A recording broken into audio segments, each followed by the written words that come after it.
السلام علیکم ورحمۃ اللہ وبرکاتہ۔ وعلیکم السلام ورحمۃ اللہ وبرکاتہ۔ نحمده ونصلی علی رسولہ الکریم، اما بعد فاعوذ باللہ من الشیطان الرجیم، بسم اللہ الرحمن الرحیم، رب اشرح لی صدری ویسر لی امری واحلل عقدۃ من لسانی یفقهوا قولی۔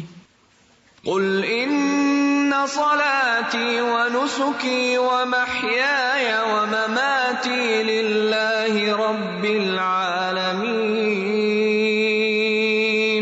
لا شريك له وبذلك امرت وانا اول المسلمين۔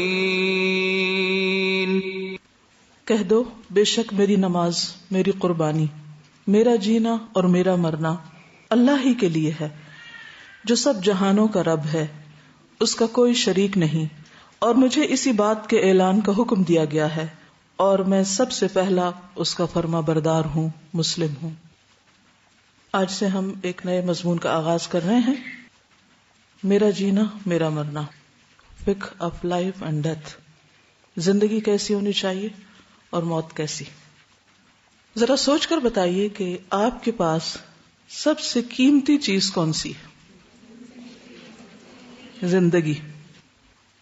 اپنی ذات کے علاوہ جو آپ کی بلانگنگز ہیں، جو کچھ آپ کے پاس ہے یا جو آپ دنیا میں دیکھتے ہیں، اس میں آپ کو سب سے زیادہ قیمتی چیز کون سی لگتی؟ چیز حقیقی معنوں میں جس کو آپ ویلیو کرتے ہیں، جس کو آپ سنبھال کے رکھتے ہیں، جس کو آپ سب سے زیادہ محفوظ رکھتے ہیں، جس کو آپ کسی بھی قیمت پر ضائع نہیں ہونے دینا چاہتے۔ چیز۔ اپنے علاوہ مال و دولت۔ مال و دولت میں سے بھی سب سے زیادہ قیمتی چیز کون سی؟ سونا، پیسہ، اور اس سے زیادہ چیز لیپ ٹاپ آپ کا۔ اب لیپ ٹاپ کی دنیا ہے نا۔ اب لکھیے ایک طرف لیپ ٹاپ، سونا، ہیرے جواہرات، مال و دولت، گھر، ایک طرف لکھ دیجئے، اور دوسری طرف لکھیے آپ کی ذات، آپ کی زندگی۔ ان دونوں میں سے زیادہ قیمتی کون سی چیز ہے؟ ان میں سے کس چیز کے ساتھ آپ زندگی خرید سکتے ہیں؟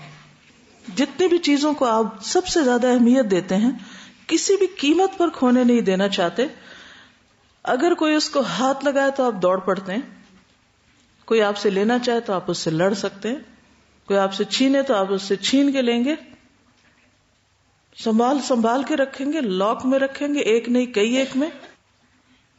میں نے دیکھا ہے کہ اکثر عورتیں اپنے زیورات جو ہوتے ہیں وہ بہت سنبھال کے رکھتے ہیں۔ کچھ لوگ ہر چیز کھو دیتے ہیں، اپنا موبائل نہیں کھوتے۔ کچھ بھی آپ کی بلانگنگ میں سے، خود آپ نہیں، آپ کی بلانگنگ میں سے کوئی بھی چیز جس کو آپ کسی قیمت پر نہیں دینا چاہیں گے، حتیٰ کہ بعض اوقات لوگ ان کے لیے اپنی جان بھی دینے کو تیار ہو جاتے ہیں۔ تو خواہ وہ آپ کے زیورات ہوں، خواہ آپ کا لیپ ٹاپ ہو، خواہ موبائل ہو، خواہ کوئی بھی چیز ہو، چاہے وہ کوئی انسان ہو، چاہے آپ کے بچے ہوں، اپنے علاوہ باقی سب چیزوں کو دوسری طرف کر لیجیے۔ اب آپ ان سب کو ایک طرف رکھ کے یہ سوچئے کہ ان میں سے کون سی چیز ہے جو آپ کی زندگی، آپ کے وقت اور آپ کا نعم البدل ہے۔ کوئی بھی چیز نہیں ہے نا۔ تو گویا سب سے زیادہ قیمتی چیز آپ کے پاس آپ کی اپنی زندگی ہے، آپ کا اپنا وقت ہے، خود آپ ہیں۔ اگر ہم نے اپنے آپ کو گنوا دیا تو کچھ بھی نہ پایا۔ وہ کون سی چیز ہے جو صرف ایک بار ملتی ہے، اور اگر ایک دفعہ اس کو تجربوں کی نظر کر دیا، شکوک و شبہات کی نظر کر دیا، شہوات کی نظر کر دیا، خواہشات کی نظر کر دیا، تو کیا کسی بھی قیمت پہ دوبارہ ملے گی؟ ہرگز نہیں۔ پھر آپ دیکھیے کہ سب سے زیادہ قیمتی چیز اگر آپ کو کسی کو دینی ہو تو آپ کس کو دینا چاہیں گے؟ جو آپ کو سب سے زیادہ محبوب ہو۔ عام طور پر لوگوں کو اپنے بعد سب سے زیادہ پیاری اولاد ہوتی، لہذا ان کی جو بلانگنگز ہوتی ہیں، جو مال و دولت ہوتا ہے، وہ کس کو دینا چاہتے ہیں؟ خود اپنی زندگی میں بھی اور موت کے بعد بھی، حتیٰ کہ جو اور وارث ہیں بعض اوقات ان کو بھی محروم کر کے اپنی اولاد کو دینا چاہتے ہیں. لیکن اولاد کا طرز عمل کیا ہوتا ہے؟ وہ آپ کے کتنے وفادار ہوتے ہیں، وہ آپ کو کیا ریٹرن دیتے ہیں، کیا لوٹاتے ہیں آپ کو، اور کیا دیں گے، وہ آپ کے کتنے کام آئے گا. پچھلے دنوں مجھے اس ٹرپ پر لاہور جانے کا اتفاق ہوا. ایک گھر میں گئی تو میں نے دیکھا کہ ایک پوری لائن ہے گھروں کی. تو میں نے پوچھا تو پتا چلا کہ والدین نے اپنے بچوں کے لیے 7 گھر بنائے تھے. بعض اوقات یہ ہوتا ہے کہ ماں باپ کے پاس بہت کچھ ہو جاتا ہے تو وہ اپنی زندگی میں اپنے بچوں کو اپنے قریب بہت بہترین طریقے سے ان کو آپس میں جوڑ کے رکھنے کے لیے ان کی پراپرٹیز تک بہت اچھی طرح سیٹ کر کے دنیا سے جاتے ہیں. پھر کیا ہوتا ہے جب بچے بڑے ہوتے ہیں، کیا وہ انہی گھروں میں رہنا پسند کرتے جو ان کے ماں باپ نے سب کچھ قربان کر کے ان کے لیے بنائے ہوتے ہیں، اپنے خوابوں کے محلات، کہ ہمارے بچے یہاں رہیں گے ان گھروں میں؟ کوئی بھی نہیں رہتا ان میں. ان سب کے لیے وہ آؤٹ ڈیٹڈ ہوتے ہیں. ان کا بس چلے تو انہیں بیچ کر وہ امریکہ جا سیٹل ہوں، اور ہو جاتے ہیں، کیونکہ دنیا کی جنت امریکہ ہے نا، اس لیے اس کا ذکر کیا. وہ ہے یا نہیں وہ الگ بات ہے. تو پھر ہمیں آج ایک فیصلہ کرنا ہے، اور وہ یہ کہ خود ہماری اپنی زندگی اور ہماری اپنی قیمت کیا ہے، وہ کس کو دینی ہے. جب تک ہم یہ فیصلہ نہیں کر لیتے اس وقت تک ہمیں جینے کا ڈھنگ نہیں آ سکتا، اور نہ ہم اپنی پرائرٹیز کو طے کر سکتے، نہ ہم صحیح سنت پر ہو سکتے، اور نہ صحیح راستے پر ہو سکتے.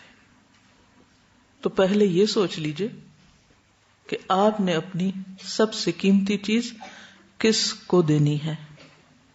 قل ان صلاتي ونسكي ومحياي ومماتي لله رب العالمين لا شريك له وبذلك امرت وانا اول المسلمين.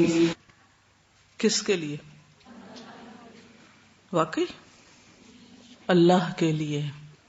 اللہ کی ذات سب سے آگے، سب سے پہلے، ہر چیز سے پہلے. لا شریک لہ، اور سارے شریکوں کو بھی ہٹا دینا ہے وہاں سے. وَبِذَلِكَ أُمِرْتُ، یہی سبق مجھے سکھایا گیا ہے، یہی بتایا گیا ہے، یہی جینے کا راز ہے اور ڈھنگ ہے، اور کامیاب زندگی کا یہی نسخہ ہے.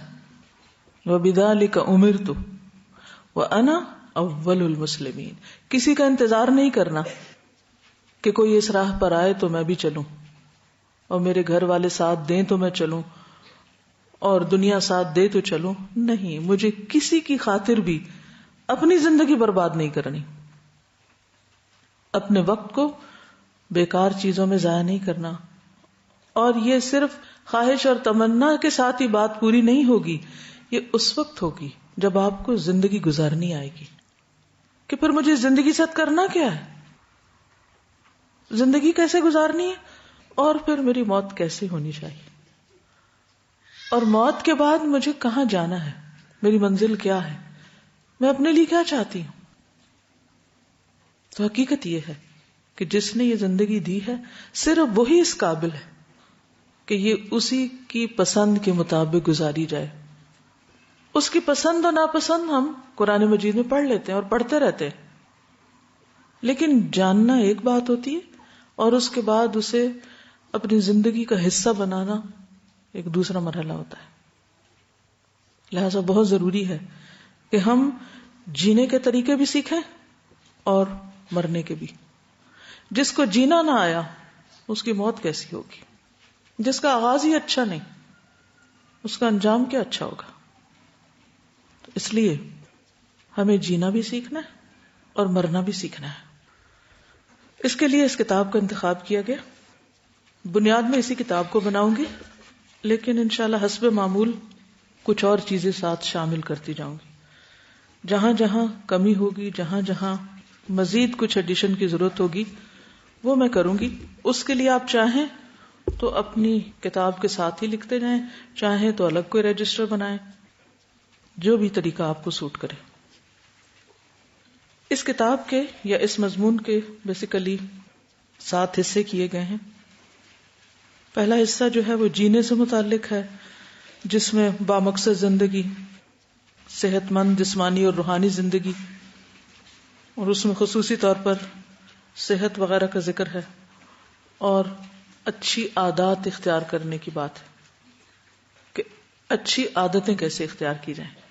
کیونکہ جب تک کوئی بھی علم عمل میں اور کوئی عمل عادت میں نہیں ڈھلتا، اس میں تسلسل نہیں ہوتا، تو زندگی ضائع ہونے کا امکان ہوتا ہے. تو اچھی عادات کو اختیار کرنا اور عادت اختیار کرنے کے طریقے جاننا بہت ضروری ہے.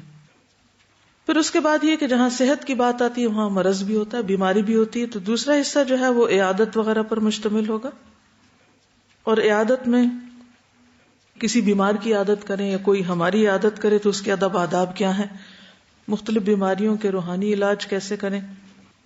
بعض اوقات بیماری موت پر ختم ہوتی، بعض اوقات صحت ہو جاتی، اور چونکہ موت نے ایک دن آنا ہی ہے، لہٰذا اگر کوئی بیماری موت کی طرف لے جا رہی ہے تو اس کی تیاری کیسے کرے. ویسے تو موت کے لیے ہر وقت ہی تیار رہنا چاہیے، اس میں حسن خاتمہ کیسے ہو، اور اس سے پہلے کرنے کے کام وصیت وغیرہ، اور پھر موت کی مختلف قسمیں جو ہیں وہ کیا ہوتی ہیں. وفات ہو جائے تو اس کے بعد کیا کیا جائے، غسل، کفن، اور عین وفات کے وقت. کیونکہ بعض اوقات ایسا بھی ہوتا ہے کہ لوگوں کو یہ پتہ نہیں ہوتا کہ جب کوئی فوت ہو رہا ہو ہمارے پاس تو ہمیں کیا کرنا ہے. پچھلے دنوں ہم گجرانوالہ میں تھے، تو وہاں پر ہم نے ایک چھوٹا سا کتابچہ آپس میں پڑھا، پردیسی یا مسافر، جو حدیث آپ نے پڑھی تھی، کن فی الدنیا کا انک غریب نو عابر سبیل، اس پر بیسڈ. تو کلاس کے بعد پھر کچھ لوگوں نے آ کے اپنے تاثرات کا اظہار کیا. تو اس میں ایک نرس تھی جنہوں نے ایک ٹرک ڈرائیور کی وفات کا ذکر کیا. وہ ہم نے ریکارڈ کر لیا، تھوڑا سا حصہ آپ کو سناتے ہیں. السلام علیکم. میں سول ہاسپٹل گجرانوالہ میں as a staff nurse duty کر رہی ہوں، اور بچپن سے ہی تقریباً میری خواہش تھی کہ میں نے جب سے الہدا کا نام سنا تھا، میرا ایک شوق تھا کہ میں الہدا میں پڑھوں. تو میرے بھائی نے مجھے بتایا کہ میں نے ایسے ایک بینر پڑھا ہے، تم کہتی ہو میں نے الہدا میں ہی پڑھنا ہے، میں نے الہدا میں ہی پڑھنا ہے. تو وہ الہدا کا بینر تھا. تو میں جب سے الہدا میں آئی ہوں، الحمدللہ اللہ کا بہت شکر ہے، میرے میں بہت سی پازیٹیو چینجز آئی ہیں. آج کے لیسن سے جو بات ہو رہی تھی وہ یہ کہ جو بندہ سوچتا ہے یا جو اس کے دل میں ہوتا ہے وہ وہیں پہ بند کر دیا جاتا ہے. تو ہمارے پاس ایک پیشنٹ آیا تھا سرگودا سے، وہ ٹرک ڈرائیور تھا، پتہ نہیں اس کو ڈاکوؤں نے کیوں مارا یا واللہ عالم جو بھی اس کے ساتھ ہوا، لیکن پیشنٹ بہت سیریس کنڈیشن میں آیا. میری آپریشن تھیٹر میں ڈیوٹی تھی، وہ آپریٹ ہوا. 2 دن وہ آئی سی یو میں رہا، وینٹیلیٹر پہ پیشنٹ ڈلا رہا. اس کے بعد وہ ٹھیک ہوا، کچھ بولنا شروع ہوا، تو ایک دم سے نا اس کی سیچوریشن ڈراپ ہونا شروع ہو گئی، اس کی بریدنگ کم ہوتی جا رہی تھی. تو وہاں جو اسٹاف تھی وہ آئیں آ کے کہتی ہیں میرا پیشنٹ بہت سیریس ہے، تو تم لوگ میرے پاس ہیلپ کے لیے آ جاؤ. ہم لوگوں نے کہا چلیں ٹھیک ہے. ہم لوگ گئے، پھر واپس آگے پیشنٹ کچھ اسٹیبل تھا، غیر ہم لوگوں کی اپنی ڈیوٹی تھی. تو بعد میں انہوں نے next day as a human being ایک ہمدردی تھی دل میں، کیونکہ اس کے گھر والے بھی نہیں پہنچے تھے اس پیشنٹ کے، کوئی اس کو جانتا نہیں تھا وہ کون ہے. تو میں نے کہا آپ کا پیشنٹ کیسا ہے؟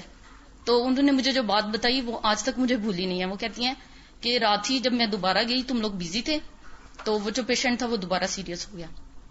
کہتے ہیں مجھے اس پیشنٹ نے کہا ہے بجی کلمہ پڑھیں. تو کہتے ہیں میں نے کہا کہ بھائی تم خود کلمہ پڑھو. تو وہ پیشنٹ کہتا ہے میرے سے نہیں پڑھا جا رہا، کوئی کلمہ پڑھے نا. تو تب تک نا اس کے کچھ جاننے والے آ چکے تھے لیکن اس کے گھر والے نہیں پہنچے تھے. تو وہ جو اس کے پاس 2 لوگ بیٹھے تھے، لڑکے تھے وہ، تو وہ انہیں کہتا ہے یار تم لوگ ہی کلمہ پڑھو نا. تو کہتے ہیں کہ وہ آگے سے کہتے ہیں کہ لوگ تو کلمہ تب پڑھتے ہیں جب کسی کی موت آ رہی ہوتی ہے، تو ہم کیوں تمہارے پاس کلمہ پڑھیں. یہ ایک میں سوچ کی بات کر رہی ہوں. اور اس انسان کی خواہش آج تک مجھے حیرت ہوتی ہے کہ وہ پتہ نہیں کیسا اللہ کا بندہ تھا. کہتے ہیں کہ اس نے کم از کم 10 دفعہ یہ خواہش کیا کہ کوئی بندہ کلمہ پڑھو، کوئی بندہ کلمہ پڑھو. اور کہتے ہیں کہ میرے دیکھتے دیکھتے 100 90 80 ایون 10 to 0 پہ اس کی سیچوریشن آ گئی. پیشنٹ ایکسپائر کر گیا لیکن کسی نے اس کے پاس کلمہ نہیں پڑھا. اور کہتے ہیں کہ جب اس نے بار بار کہا کلمہ پڑھو کلمہ پڑھو، مجھے آ نہیں رہا، وہ یہ بھی کہتا رہا مجھے آ نہیں رہا، میرے سے پڑھا نہیں جا رہا. تو ایون ہم لوگ یہ خود دیکھتے ہیں کہ 40 50 تک سیچوریشن جانے کے بعد پیشنٹ بول نہیں سکتا. کہتے ہیں وہ 10 سیچوریشن تک وہ پیشنٹ بولتا رہا ہے کہ کوئی میرے لیے کلمہ پڑھ دو، کوئی میرے لیے کلمہ پڑھ دو. کہتے ہیں پھر اینڈ پہ بچے کہتے ہیں میں اس کے پاس گئی ہوں انجیکشن لگانے کے لیے، تو اس نے ایسے مجھے پکڑ کے کہا باجی تم مسلمان نہیں ہو؟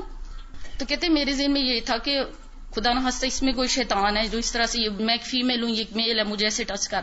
کہتے میں نے غصے سے کہا چھوڑو میرا ہاتھ, یہ کیا کر رہے ہو؟ تو کہتا ہے باجی مجھے لگتا ہے تم واقعی مسلمان نہیں ہو, تم کلمہ پڑھو. تو یہ چیز ابھی تک مجھے نہ اس پیشنٹ کی شکل بھولتی ہے نہ وہ باجی کی بتائی بات بھولتی ہے. باجی کہتے ہیں اس کے بعد سارا دن میں گھر جا کے روتی رہی جب وہ پیشنٹ ایکسپائر ہو گیا کہ دیکھو ہم لوگ کیسے مسلمان ہیں کہ ایک بندہ مرنے میں کلمے کی خواہش کرتا رہے. لیکن ایک تو اس میں یہ چیز آ جاتی ہے کہ ہم لوگوں کے کلمہ تب پڑھا جاتا ہے جب موت آ رہی ہوتی ہے, یہ سورہ یاسین تب پڑھتے ہیں جب موت آ رہی ہوتی ہے. تو کہتے ہیں سارا دن روتی رہی کہ وہ بندہ کلمے کی خواہش کرتا کرتا مر گیا اور ہم سب مسلمان وہاں بیٹھے تھے اور کسی نے اس کے لیے کلمہ نہیں پڑھا. یہ جہالت کی حالت ہے. یہ ان لوگوں کا حال ہے جن کے سامنے دن رات مریض بہت ہوتے ہیں آئی سی یو میں, بہت کم لوگ وہاں سے نکلتے ہیں. میں بہت دیر تک سوچتی رہی کہ وہ خود کیوں نہ پڑھ سکا کلمہ. وہ دوسروں کو کہتا رہا, وہ خود نہیں پڑھ سکا. مرنے والے پہ کیا گزرتی ہے تو مرنے والا ہی جانتا ہے, ہم اس کیفیت کا اندازہ ہی نہیں کر سکتے. لیکن بعض اوقات وہ تکلیف اتنی شدید ہوتی ہے کہ اس کا دماغ معوف ہو جاتا ہے. اس پر ایک اور بچی آئی اور وہ کہنے لگی کہ اس کا آپریشن تھا اور جب ڈاکٹر نے کہا کہ کلمہ پڑھو تو وہ کلمہ اس کو یاد نہیں آ رہا تھا. السلام علیکم. وعلیکم السلام. میرا لاسٹ ایئر ناک کا آپریشن تھا اور میں آپریشن تھیٹر میں جانے سے پہلے یا حیو یا قیوم برحمتی کا استغیث پڑھتی گئی تھی. لیکن میری روٹین میں استغفر اللہ نہیں ہے اتنا کلمہ پڑھنا. تو جب میں آپریشن تھیٹر میں ٹیبل پہ لیٹی تو میں نے سوچا کہ میں کلمہ پڑھ لوں, لیکن اس ٹائم دماغ اتنا معاف ہو گیا تھا کہ میرے ذہن میں کلمہ نہیں آ رہا تھا. اتنے یعنی کہ میری وینز غائب ہو گئی, میں سفید ہو گئی کہ جس طرح بندے کے حواس نہیں قائم رہتے, کہ مجھے اس بندے کے خیال آ رہا تھا کہ موت کی شاید ڈر کی وجہ سے, اس سختی کی وجہ سے اس کے ذہن سے کلمہ تک نکل گیا جو ہم پہلی چیز سیکھتے ہیں. صرف میرے زبان پہ یا حیو یا قیوم برحمتی کا استغیث تھا, وہی میرے ذہن میں پہلے آیا. میں نے وہ پہلے پڑھا اور پھر مجھے کلمہ یاد آیا, آیت الکرسی یاد آئی. کہ میں یہ سوچ رہی تھی کہ جو چیز ہم روٹین میں پڑھتے رہتے ہیں وہ ہمیں بہت سخت وقت میں بھی یاد آ جاتی ہے, لیکن جو چیز ہماری روٹین میں نہیں ہوتی وہ ہمیں نہیں یاد آتی. ایک اور پیشنٹ تھی جن کا ہارٹ کا آپریشن ہوا تھا, وہ اپنے بارے میں بتاتی. السلام علیکم ورحمۃ اللہ. 3 سال ہو گئے ہیں میرے میاں کی ڈیتھ ہو گئی ہے, اور میں ذکر یہ کرنا چاہتی ہوں کہ واقعی قرآن پاک میں بہت طاقت ہے. 4 ماہ ہو گیا میرا ہارٹ کا آپریشن ہوا تھا. ہارٹ کے آپریشن کے دوران ڈاکٹروں نے کہا ہے کہ اندر آئیں. میں اندر گئی ہوں, میں نے کلمہ پڑھا ہے, قرآن پاک پڑھا ہے, میرے ساتھ تھا چھوٹا قرآن پاک. اس کے بعد ڈاکٹر نے کہا بے ہوش کرنے لگے, کلمہ پڑھی. کلمہ ایسے جیسے ذہن سے ہی نکل جاتا ہے. بچے تھے 4 چھوٹے چھوٹے.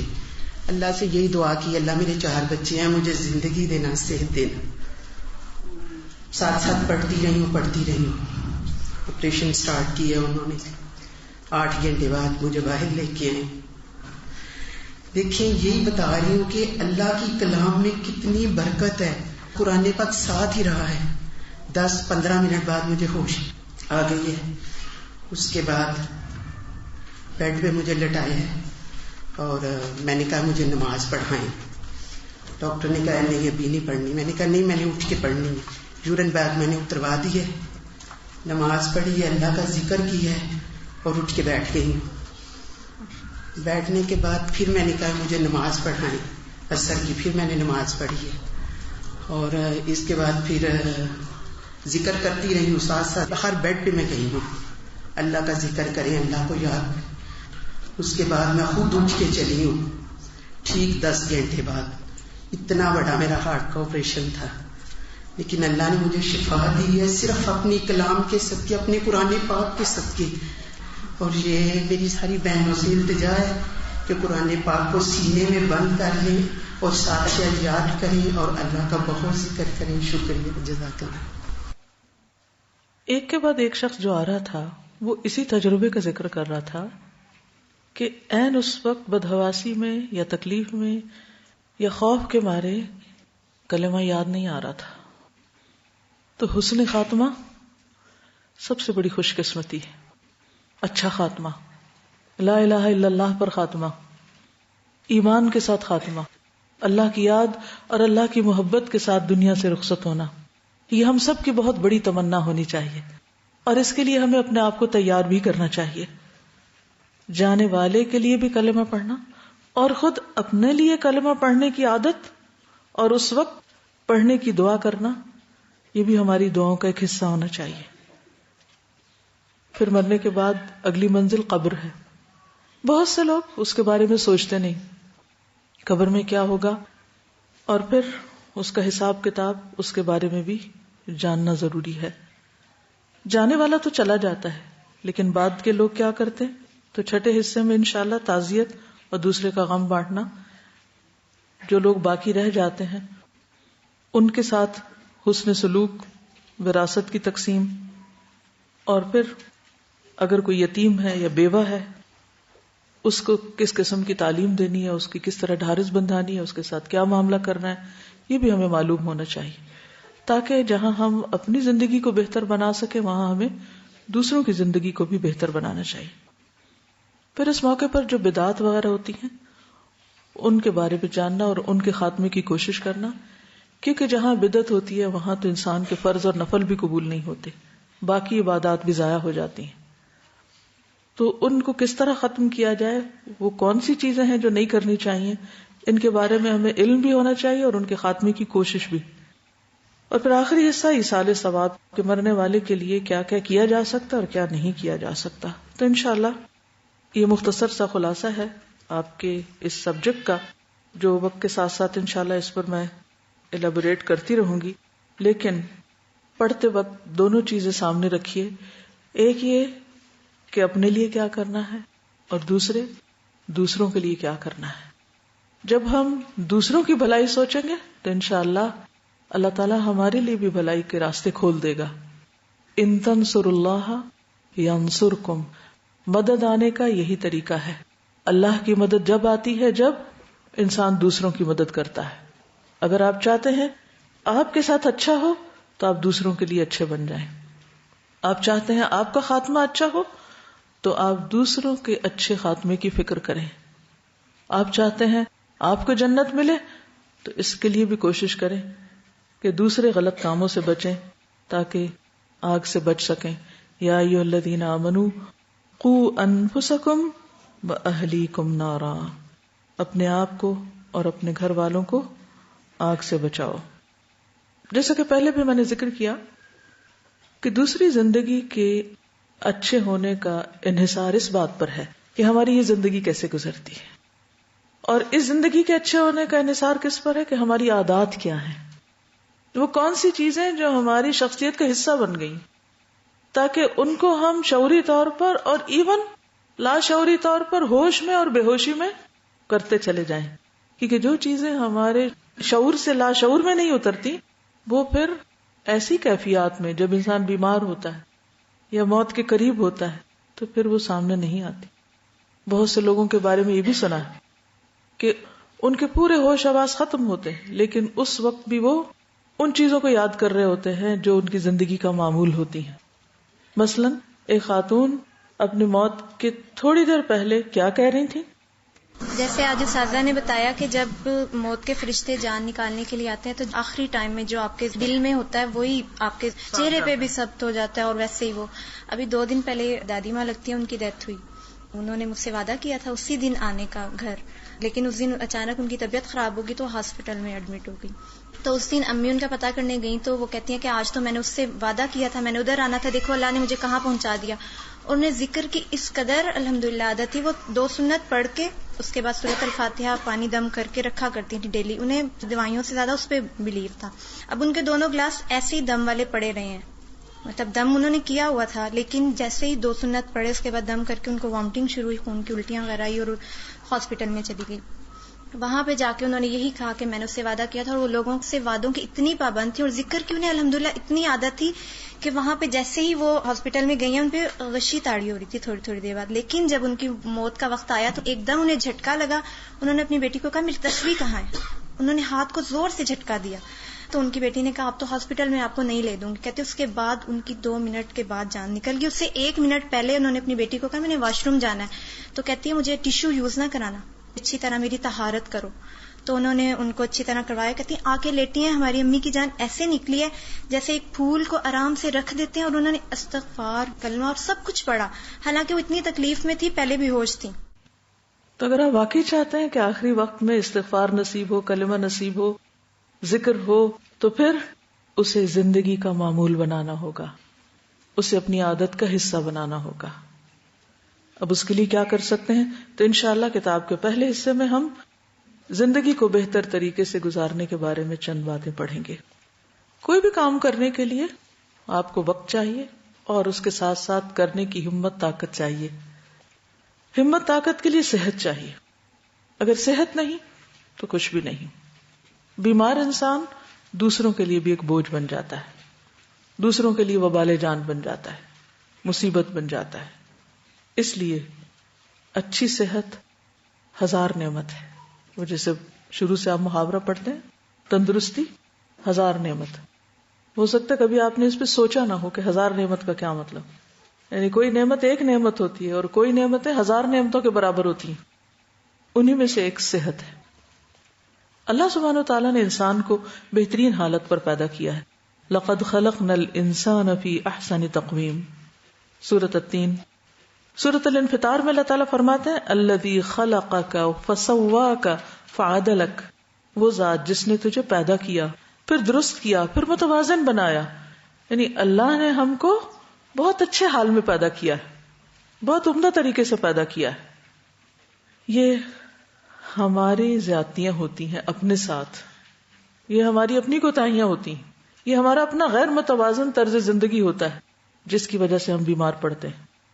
اللہ سبحانہ وتعالیٰ نے ہمیں صحت و سلامتی کے ساتھ, صحیح اعضاء کے ساتھ پیدا کیا ہے. سورۃ التغابن میں آتا ہے خلق السماوات والارض بالحق وصورکم واحسن صورکم والیہ المصیر.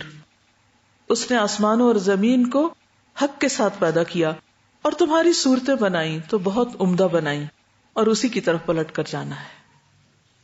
یعنی زندگی میں اللہ تعالیٰ نے آپ کو ایک اچھا جسم دیا ہے صحت سلامتی کے ساتھ, تو اسے اچھے کاموں میں استعمال کریں کیونکہ واپسی اسی کی طرف, اسی کے سامنے جا کھڑے ہونا ہے.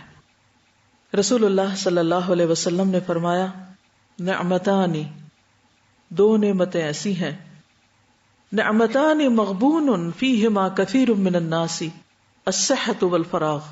صحیح بخاری کی روایت ہے اللہ تعالیٰ کی 2 نعمتیں ایسی ہیں جن کے بارے میں اکثر لوگ خسارے میں ڈالے گئے, دھوکے میں رہے. ایک تندرستی اور دوسری فراغت. بہت سے لوگ ان 2 نعمتوں کی قدر نہیں کرتے. ہمیں کیا کرنا ہے؟ ان دونوں چیزوں سے بھرپور فائدہ اٹھانا ہے, وقت, فراغت, اور پھر صحت مند زندگی, خصوصی طور پر جوانی, جب سارے اعضاء سلامت ہوتے ہیں اور انسان کے اندر بھرپور طاقت ہوتی. بہت سے لوگ ان 2 نعمتوں کے بارے میں دھوکے میں رہتے ہیں یا خسارے میں ڈالے گئے کا مطلب کیا ہے؟ یعنی وہ ان کی قدر نہیں کرتے اور اپنے جسم کو ابیوز کرتے ہیں, حالانکہ ہمیں صحت کی حفاظت کرنے کا حکم دیا گیا ہے. تو ہم میں سے ہر ایک پر لازم ہے پہلا کام کہ صحت کی حفاظت کریں, صحت کی قدر کریں. یہ بھی عبادت ہے. صحیح مسلم کی روایت ہے عبداللہ ابن عمرو ابن العاص سے, کہتے ہیں کہ نبی صلی اللہ علیہ وسلم کو میرے بارے میں یہ بات پہنچی کہ میں مسلسل روزے رکھتا ہوں اور رات بھر نماز پڑھتا ہوں, یعنی نہ کھاتا ہوں نہ سوتا ہوں, عبادت کے شوق میں. تو آپ نے میری طرف پیغام بھیجا کہ ادھر آؤ بات سنو. میں نے آپ سے ملاقات کی. آپ نے فرمایا کیا مجھے یہ خبر نہیں دی گئی کہ تم روزے رکھتے رہتے اور افطار نہیں کرتے, رات بھر نماز پڑھتے رہتے ہو؟ تو تم اس طرح نہ کرو, کیونکہ تمہاری آنکھوں کا بھی تم پر حق ہے, تمہارے نفس کا بھی تم پر حق ہے, تمہاری بیوی کا بھی تم پر حق ہے. تم روزہ بھی رکھو اور افطار بھی کرو, نماز بھی پڑھو اور سو بھی, اور ہر 10 دنوں میں سے 1 دن کا روزہ رکھو, یعنی مہینے میں 3 روزے. یہ تمہارے لیے پورے مہینے کے روزوں کا اجر بن جائے گا. یعنی گویا جو شخص مہینے میں 3 روزے رکھ لے اس کے پورے مہینے کے روزے ہو گئے. ایک نیکی کا ثواب کتنا ہے؟ 10 کا. من جاء بالحسنۃ فلہ 10 امثالھا. ایک اور روایت میں ہے کہ آپ نے ان سے فرمایا فَإِنَّكَ إِذَا فَعَلْتَ ذَلِكَ حَجَمَتْ عَيْنُكَ وَنَفِحَتْ نَفْسُكَ، لیکن اگر تم ایسا کرو گے تو تمہاری آنکھیں بیٹھ جائیں گی، یعنی دیکھ نہیں سکو گے پھر کچھ عرصے بعد، یعنی سو گے نہیں تو، اور تمہاری جان ناتواں ہو جائے گی، کچھ نہیں کر سکو گے. اس لیے عبادت میں بھی اعتدال، اور بہترین اعتدال کہاں سے نظر آتا ہے؟ کتنا سونا چاہیے، کتنا کھانا چاہیے، کتنے روزے رکھنے چاہیے، کتنی دیر رات میں جاگنا چاہیے، نبی صلی اللہ علیہ وسلم کے طریقوں سے. یاد رکھیے کہ نیک انسان کے لیے صحت مال سے بھی بہتر ہے. جسے پہلے میں نے ذکر کیا نا کہ آپ کی زندگی کی قیمت لیپ ٹاپ سے زیادہ ہے، گولڈ کے سیٹ سے زیادہ ہے، ہیرے جواہرات سے زیادہ ہے. اسی طرح صحت بھی ان سب چیزوں سے زیادہ قیمتی ہے، کیونکہ بعض اوقات آپ صحت حاصل کرنے کے لیے زندگی بھر کی پونجی خرچ کر ڈالتے ہیں اور پھر بھی اسے نہیں لے پاتے. عبداللہ بن خبیب اپنے چچا سے روایت کرتے ہیں کہ ہم لوگ ایک مجلس میں تھے کہ رسول اللہ صلی اللہ علیہ وسلم تشریف لائے، سر مبارک پر پانی کے اثرات تھے. ہم نے عرض کیا اے اللہ کے رسول صلی اللہ علیہ وسلم، ہم آپ کو بہت خوش دیکھ رہے ہیں. آپ نے فرمایا ہاں. پھر لوگ مالداری کا تذکرہ کرنے لگے، مال دولت کی باتیں، بزنس کی جیسے عام طور پہ ہوتی. تو رسول اللہ صلی اللہ علیہ وسلم نے فرمایا اللہ سے ڈرنے والے کے لیے مالداری میں کوئی حرج نہیں، یعنی مالدار ہونا کوئی بری بات نہیں، لیکن ساتھ اللہ کا ڈر ہو، کیونکہ جس کے اللہ کا ڈر ہوگا وہ حرام ذریعے سے مال نہیں کمائے گا، وہ مال حاصل کرنے کے لیے غلط طریقے نہیں اختیار کرے گا، غصب نہیں کرے گا، چوری ڈاکہ نہیں ڈالے گا، وہ صحیح طریقہ اختیار کرے گا. تو جس شخص کے اندر اللہ کا ڈر ہو اس کے لیے مالدار ہونے میں کوئی حرج نہیں. البتہ اللہ سے ڈرنے والے کے لیے مالداری سے زیادہ بہتر چیز صحت ہے، اور دل کا خوش ہونا بھی نعمت ہے، کیونکہ بہت سے لوگ تو ہر وقت صرف کڑتے رہتے ہیں، صرف غمگین رہتے ہیں، پریشان رہتے ہیں، فکر مند رہتے ہیں. تو یہ بھی کوئی عبادت نہیں، ہر وقت ٹو مچ وری کرنا. تو دل کا خوش ہونا بھی ایک نعمت ہے.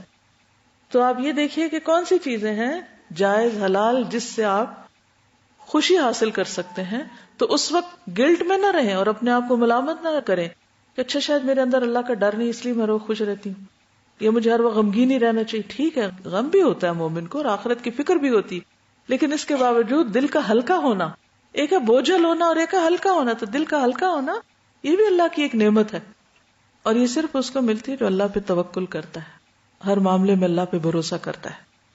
تو نبی صلی اللہ علیہ وسلم نے اس وقت جب کہ لوگوں کی پوری توجہ مال کی طرف تھی، آپ نے فرمایا صحت اس سے زیادہ بہتر ہے، یہ دنیا کی بہترین نعمت ہے. رسول اللہ صلی اللہ علیہ وسلم نے فرمایا، سنن الترمذی کی روایت ہے، جس شخص نے اس حالت میں صبح کی کہ اسے اپنے بارے میں امن ہو، بدن کے لحاظ سے تندرست ہو، اس کے پاس اس دن کے لیے روزی موجود ہو، تو گویا اس کے لیے ساری دنیا جمع کر دی گئی. مالدار ترین انسان ہے جس کے پاس یہ تین نعمتیں. کون سی؟ امن، تندرستی اور روزی. تین لفظوں کو ہائی لائٹ کر لیں اور صبح کے وقت اپنا جائزہ لیں کہ کیا یہ تین چیزیں میرے پاس ہیں. معاذ بن رفاع اپنے والد سے روایت کرتے ہیں کہ ابو بکر صدیق رضی اللہ عنہ منبر پر کھڑے ہوئے، پھر روئے اور فرمایا گزشتہ سال رسول اللہ صلی اللہ علیہ وسلم اس منبر پر کھڑے ہوئے. یہ کہہ کر ابو بکر پھر رو پڑے، کیونکہ ان کے بعد ان کو خلیفہ بنایا گیا تھا، تو آپ کے منبر پر وہ آتے تھے. فرمایا اللہ سے معافی اور عافیت کا سوال کرو، کیونکہ یقین کے بعد عافیت سے بڑھ کر نعمت کسی کو نہیں دی گئی. عافیت کیا ہے؟ امن، روزی، صحت، یہ سب چیزیں عافیت سے تعلق رکھتی کہ انسان بہت سے قسم کے شر اور آزمائشوں اور تکلیفوں اور بیماریوں سے محفوظ رہے. بہترین دعا بھی عافیت کی دعا ہے. صبح شام کی دعاؤں میں عافیت کی دعا موجود ہے. آپ سب پڑھتے ہیں؟ نہیں تو یاد کر لیجئے، اسے پڑھا کیجئے، کیونکہ بہت بڑی نعمت ہے صحت اور عافیت. حضرت انس کہتے ہیں کہ نبی صلی اللہ علیہ وسلم کا گزر کچھ ایسے لوگوں پر ہوا جو تکلیفوں میں مبتلا تھے. اپنی تکلیفیں یاد کر لیجئے، تکلیفوں میں مبتلا تھے. ان کو دیکھ کر آپ نے فرمایا کیا یہ لوگ اللہ سے عافیت کا سوال نہیں کرتے؟ یہ عافیت نہیں مانگتے؟ تو جب بھی زندگی میں کچھ تکلیفیں محسوس ہوں تو کرنے کا کام کیا؟ اللہ سے عافیت مانگے. عباس بن عبد المطلب کہتے ہیں کہ میں نے کہا یا رسول اللہ علمنی شیئا اسألہ اللہ عز وجل، قال سل اللہ العافیہ. عباس جو آپ کے چچا ہیں وہ کہتے ہیں اللہ کے رسول صلی اللہ علیہ وسلم مجھے کوئی ایسی بات بتائیں جس سے میں اللہ عز و جل سے سوال کروں، یعنی مانگوں، دعا کروں. آپ نے فرمایا آپ اللہ سے عافیت مانگیں. عباس کہتے ہیں کہ میں نے کچھ دن بعد پھر آ کے کہا اے اللہ کے رسول صلی اللہ علیہ وسلم مجھے کوئی ایسی بات بتائیں جس کے ساتھ میں اللہ سے دعا مانگوں، یعنی جس کا میں سوال کروں. آپ نے فرمایا اے عباس، اے اللہ کے رسول کے چچا، اللہ سے دنیا اور آخرت میں عافیت کا سوال کریں. یعنی آپ نے وہی چیز دوبارہ دہرائی، کیونکہ اگر عافیت ہوگی کس کس چیز میں، دنیا آخرت میں، دین میں، مال میں، اولاد میں، باقی جو بھی ہمارے متعلقات ہیں، اپنے سامنے، پیچھے، دائیں بائیں، اوپر نیچے، ہر طرف سے، تو انشاءاللہ شیطان کے حملوں سے، لوگوں کے شر سے، حسد سے، جتنی بھی چیزیں جن کا ہمیں خوف ہے ان سب سے ہم انشاءاللہ محفوظ رہیں گے. یعنی ایک پروٹیکشن کی دعا ہے. ایک اور روایت میں ہے، عبداللہ بن عمر سے روایت ہے کہ رسول اللہ صلی اللہ علیہ وسلم صبح اور شام یہ دعائیں پڑھنا ترک نہیں فرماتے تھے، چھوڑتے ہی نہیں تھے، یہ دعا لازم پڑھتے تھے. اللہم انی اسألک العافیۃ فی الدنیا والآخرہ، اللہم انی اسألک العفو والعافیۃ فی دینی ودنیای واہلی ومالی، اللہم استر عوراتی. کیونکہ اندیشے ہوتے ہیں نا، کچھ ہماری بلانگنگز ہوتی ہیں جن کو ہم پروٹیکٹ کرنا چاہتے ہیں، اور کچھ ہمارے آئندہ فیوچر کے بارے میں خوف ہوتے ہیں، تو اس سے بچنے کی بھی دعا ہے. اللہم استر عوراتی وآمن روعاتی. اور کچھ چیزیں ایسی ہوتی ہیں جن کے کھلنے کا، جن کے بارے میں بدنامی کا ڈر ہوتا ہے کہ یا اللہ لوگوں کو اگر میرے عیب اور میرے گناہ پتہ چل گئے تو پھر میرا کیا بنے گا. تو اس کے لیے اللہم استر عوراتی وآمن روعاتی، اللہم احفظنی من بین یدی ومن خلفی وعن یمینی وعن شمالی ومن فوقی واعوذ بعظمتک ان اغتال من تحتی. کیونکہ ہمیں بعضوں کو کچھ فوبیاز ہوتے ہیں، کچھ لوگوں کو ڈر ہوتا ہے چھت گر جائے گی، کچھ لوگوں کو ڈر ہوتا ہے کہیں زمین نہ پھٹ جائے، کچھ کو یہ ہوتا ہے ادھر سے کچھ نہ آ پڑے، ادھر سے نہ کچھ لگ جائے. تو ہر طرف سے پروٹیکٹ کر دیا گیا ہے. تو اب آپ نے کیا کرنا ہے، اس دعا کو پڑھنے کی عادت ڈال لینی ہے. ٹھیک ہے. اس کا فائدہ کیا ہے؟ کیونکہ انسان کی عبادت میں خشوع و خضوع، مثلا نماز ہی پڑھنی ہے اس میں خشوع و خضوع، ذکر میں، کام میں، پڑھنے میں، پڑھانے میں، جو بھی آپ دن بھر میں کام کرتے ہیں ان سب کے اندر سکون اسی وقت ہوگا. اچھے طریقے سے آپ جب بھی کر سکیں گے جب یہ دو نعمتیں آپ کے پاس ہوں گی. اس کے ساتھ اس بات کی بھی فکر کہ زندگی کم ہے، لہذا اس کی قدر کرنی ہے. دنیا کی زندگی محدود زندگی. سنن ترمذی میں آتا ہے رسول اللہ صلی اللہ علیہ وسلم نے فرمایا میری امت کی عمریں 60 سے 70 سال کے درمیان ہوں گی، بہت کم لوگ اس سے آگے بڑھیں گے. 60 سے 70. چلیے اپنی زندگی کو 60 سال گن لیجئے مثلا، اور دیکھیے کتنے سال کے آپ ہو چکے ہیں، تو باقی کیا ہے. جس دن میں نے یہ حدیث پہلی دفعہ پڑھی تھی تو مجھے ایسے لگ رہا تھا جیسے میرے جسم کے اندر روح نہیں. اتنا خوف آیا تھا اس کو پڑھ کے کہ بس اتنے سال رہ گئے، اور کتنے کام کرنے ہیں ابھی، اور ان کاموں کے لیے پر دن کتنے ہیں، کیا میں کر سکوں گی؟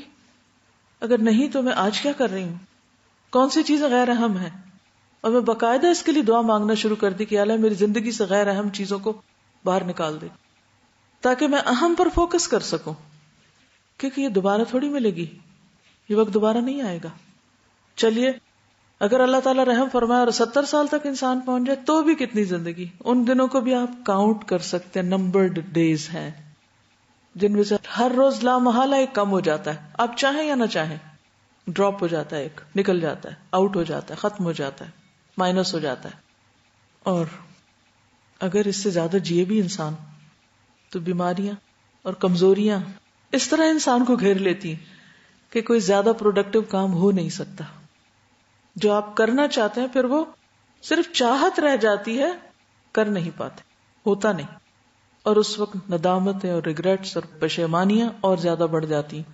جو اب ہیں ان سے کئی گنا زیادہ بڑھا لیجئے ان کو، اور پھر وہ انسان کے ذہن کو معوف کر دیتی ہے، کچھ سوچنے سمجھنے کی صلاحیت نہیں رہتی، اور خصوصاً انسان اگر دوسروں پر ڈیپینڈنٹ ہو جائے. اسی لیے نبی صلی اللہ علیہ وسلم نے 5 چیزوں کو 5 سے پہلے غنیمت جاننے کو کہا. صحیح ترغیب و ترہیب کی روایت ہے، نبی صلی اللہ علیہ وسلم نے فرمایا 5 چیزوں کو 5 چیزوں سے پہلے غنیمت جانو.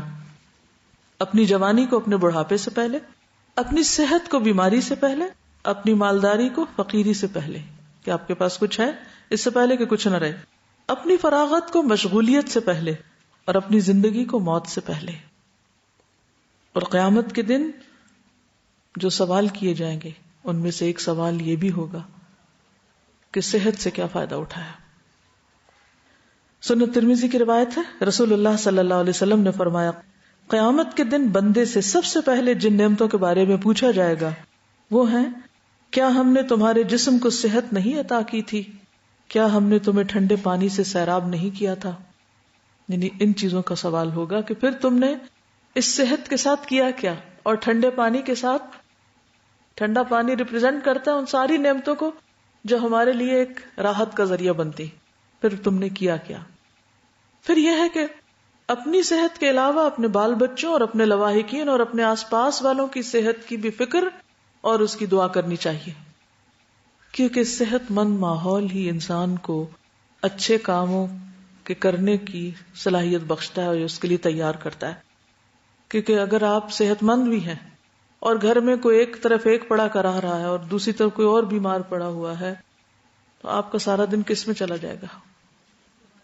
تیمارداری میں. تو اس لیے آپ کی ذمہ داری میں آپ کے بچے ہوں یا باقی گھر والے بڑے ہوں، بزرگ ہوں، تو اس کی بھی فکر کریے.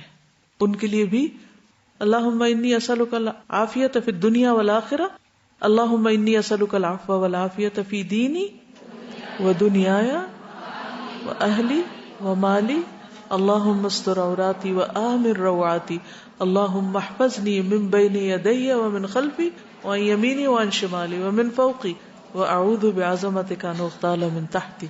کتنی خوبصورت دعا ہے. اگر آپ اس عافیت کے بیچ میں ہیں تو انشاءاللہ بہت کچھ کر سکیں گے. یعنی یہ پہلا قدم ہے، پہلا نقطہ ہے. جان ہے تو جہان ہے، صحت ہے تو سب کچھ کر لیں گے، صحت نہیں تو کچھ بھی نہیں کر سکتے. اس لیے جینے میں پہلا قدم یا جینے کے لیے پہلی چیز یہی ضرورت ہے.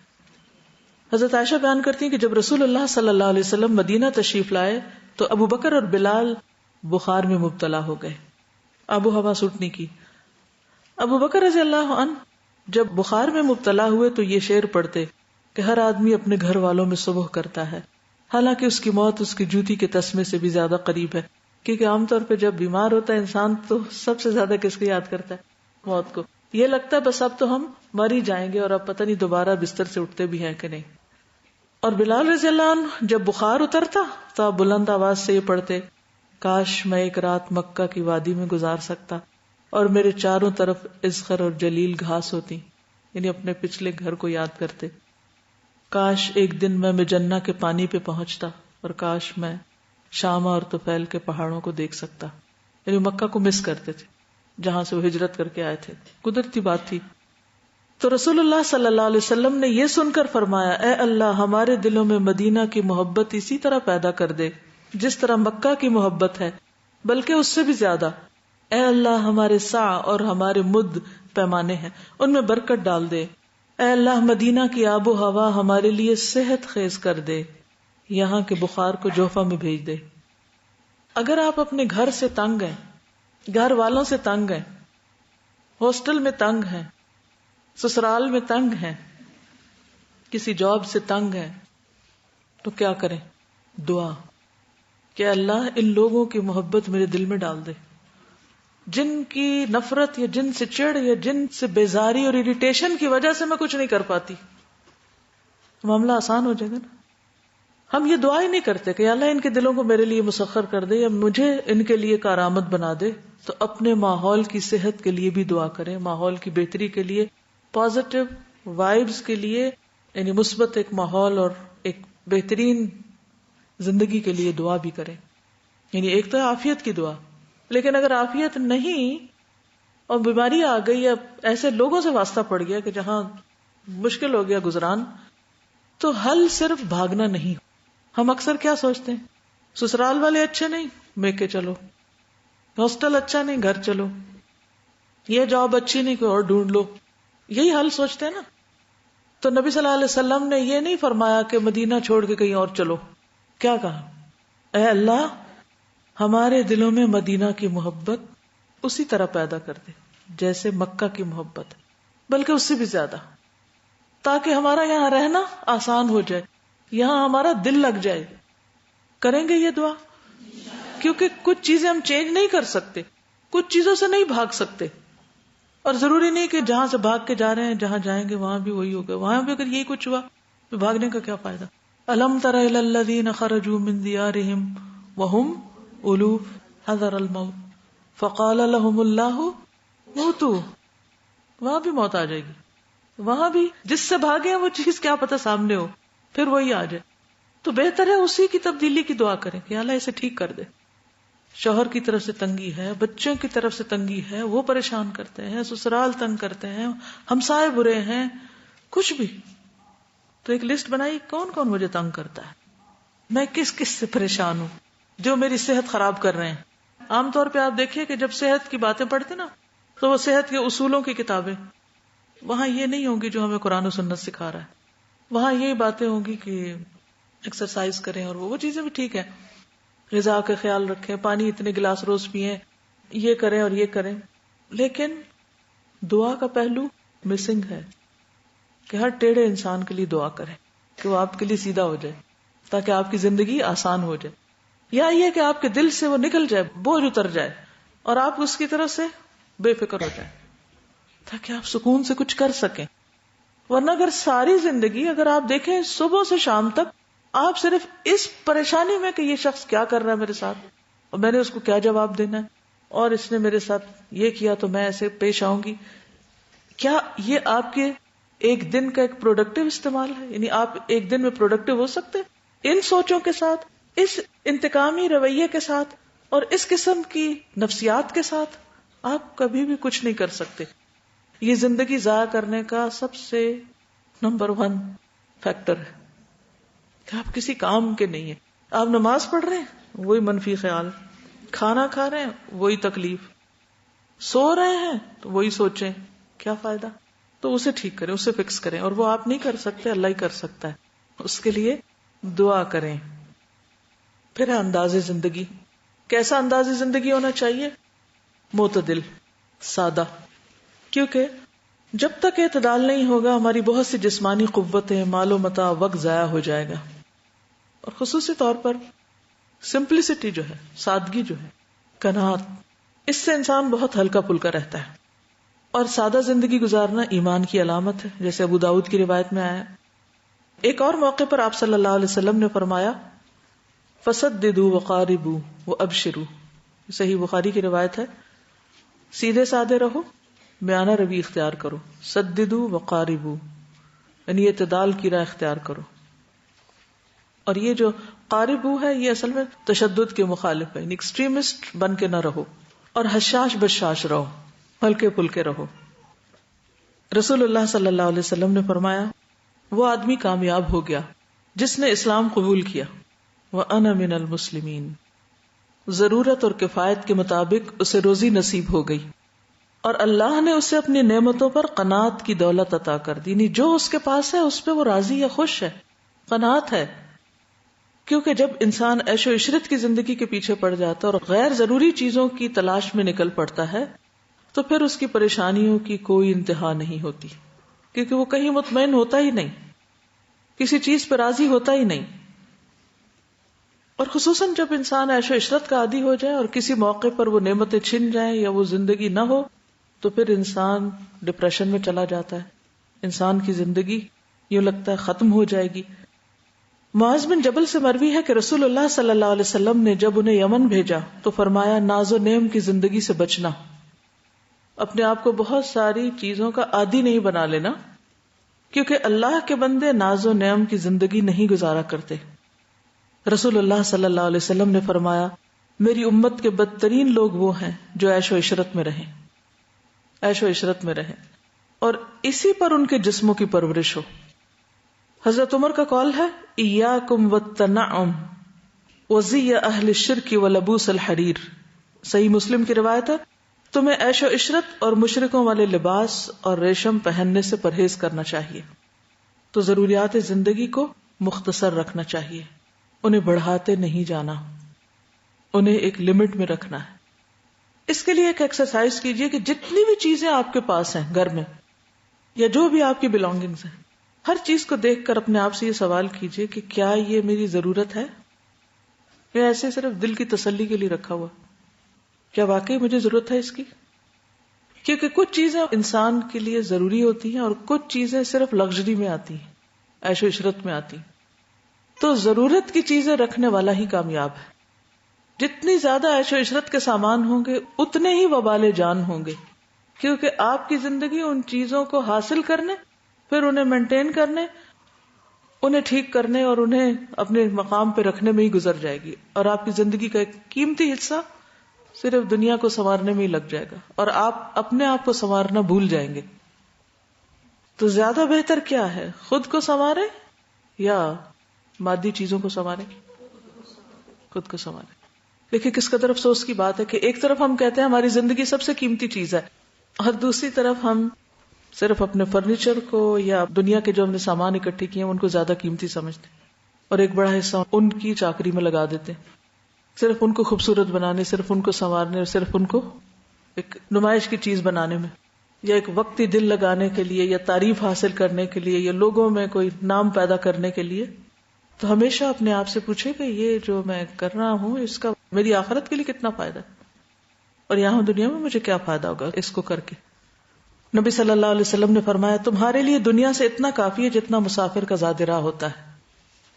عبداللہ بن عمر بیان کرتے ہیں رسول اللہ صلی اللہ علیہ وسلم نے میرا کندھا پکڑ کر فرمایا کن فی الدنیا کأنک غریب او عابر سبیل، دنیا میں اس طرح رہو جیسے کوئی مسافر یا پردیسی ہوتا ہے. عبداللہ بن عمر خود فرمایا کرتے تھے کہ جب شام ہو جائے تو صبح کا انتظار نہ کرو، اور جب صبح ہو جائے تو شام کا انتظار نہ کرو. اپنی صحت کے اوقات میں اپنی بیماری کے لیے کچھ بنا لو کہ جب بیمار ہوگے تو کیا کرو گے، اس وقت تو نہیں کر سکو گے، اور اپنی زندگی میں موت کے لیے سامان تیار کر لو. ان سب چیزوں کے لیے، ایک اچھی زندگی گزارنے کے لیے ضروری ہے کہ ہماری عادات اچھی ہوں. لیکن عادات کے لیے کیا ضروری ہے؟ اچھی عادتیں کیسے ڈیولپ ہوتی؟ آپ میں سے کس کس نے سائیکالوجی پڑھی ہوئی ہے؟ اس میں آپ نے ہیبٹ کا چیپٹر پڑھا ہوگا. عادتیں کیسے بنتی ہیں اس پر مزید پڑھیے، کیونکہ جن چیزوں کو آپ اچھا کہتے ہیں، اچھا سمجھتے ہیں، کرنا چاہتے ہیں، لیکن آپ کہتے ہیں کچھ دن تو میں کر لیتی ہوں پھر مجھے بھول جاتا ہے. کچھ لوگ کہتے ہیں ہم ایک کام بڑے جوش و خروش سے شروع کرتے ہیں، تھوڑے دن کے بعد پھر ہم وہیں آ کھڑے ہوتے ہیں، کوئی استقامت نہیں ہوتی، کنسسٹنسی نہیں ہوتی. حالانکہ اللہ سبحانہ وتعالیٰ کو وہ کام زیادہ پسند ہے کہ جو مستقل ہوں، خواہ تھوڑے ہی کیوں نہ، تھوڑا ہی کیوں، چھوٹا ہی کیوں نہ ہو، لیکن ریگولرلی کیا جائے. تو اس کا مطلب کیا ہے کہ وہ آپ کی ہیبٹ بن چکا ہو، آپ کی عادت میں آ چکا ہے. کیونکہ جب چیز عادت بن جاتی ہے تو پھر اس کے لیے بہت سی شعوری کوشش کرنے کی ضرورت نہیں ہوتی. اس کے لیے کچھ ٹپس ہیں. مثلا کسی بھی کام کو کرنے کے لیے کچھ محرکات ہوتے ہیں. جو محرکات ہوتے ہیں وہ آپ کو اس خاص وقت میں یا خاص ماحول میں یا خاص طریقے پر وہ کام کرنا یاد دلا دیتے ہیں.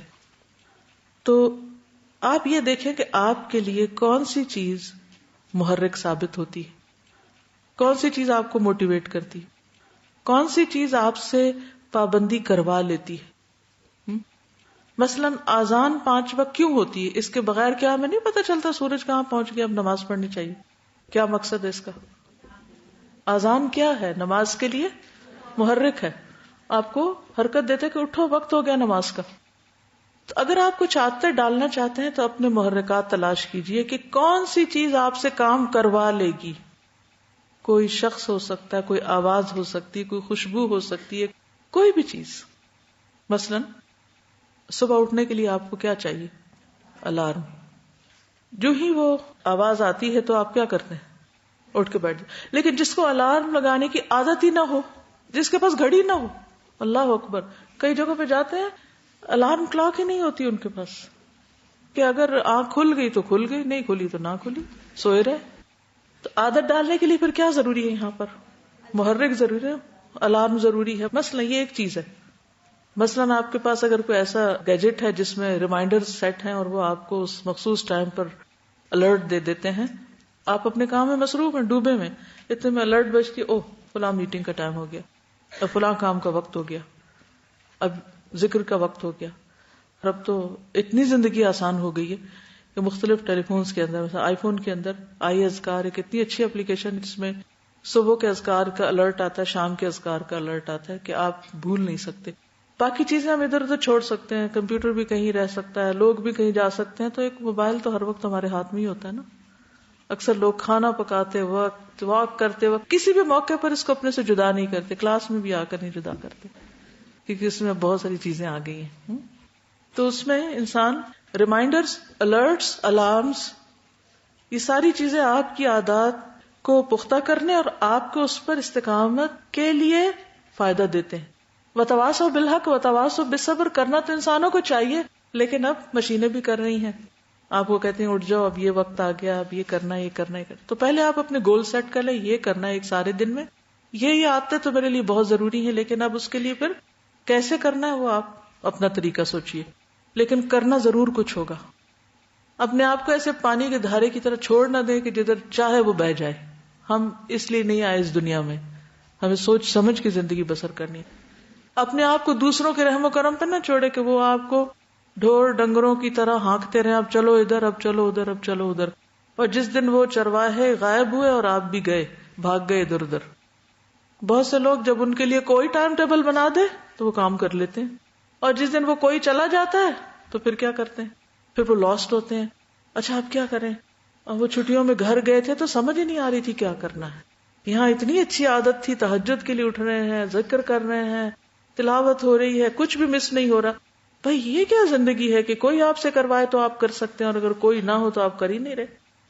کیا آپ کی زندگی پروڈکٹیو ہو سکتی ہے اس طریقے پر کہ آپ کے اوپر کوئی بھی چیک رکھنے والا نہیں, اور آپ اپنے آپ کو خود ڈسپلن نہیں کر سکتے؟ آپ پھر میچور ہی نہیں ہوئے, ابھی آپ نے زندگی گزارنی نہیں سیکھی. سبحانک اللہم و بحمدک, اشہد ان لا الہ الا انت, استغفرک و اتوب الیک. السلام علیکم و رحمۃ اللہ وبرکاتہ. السلام علیکم و رحمۃ اللہ وبرکاتہ. السلام علیکم و رحمۃ اللہ وبرکاتہ. السلام علیکم و رحمۃ اللہ وبرکاتہ. السلام علیکم و رحمۃ اللہ وبرکاتہ. السلام علیکم و رحمۃ اللہ وبرکاتہ. السلام علیکم.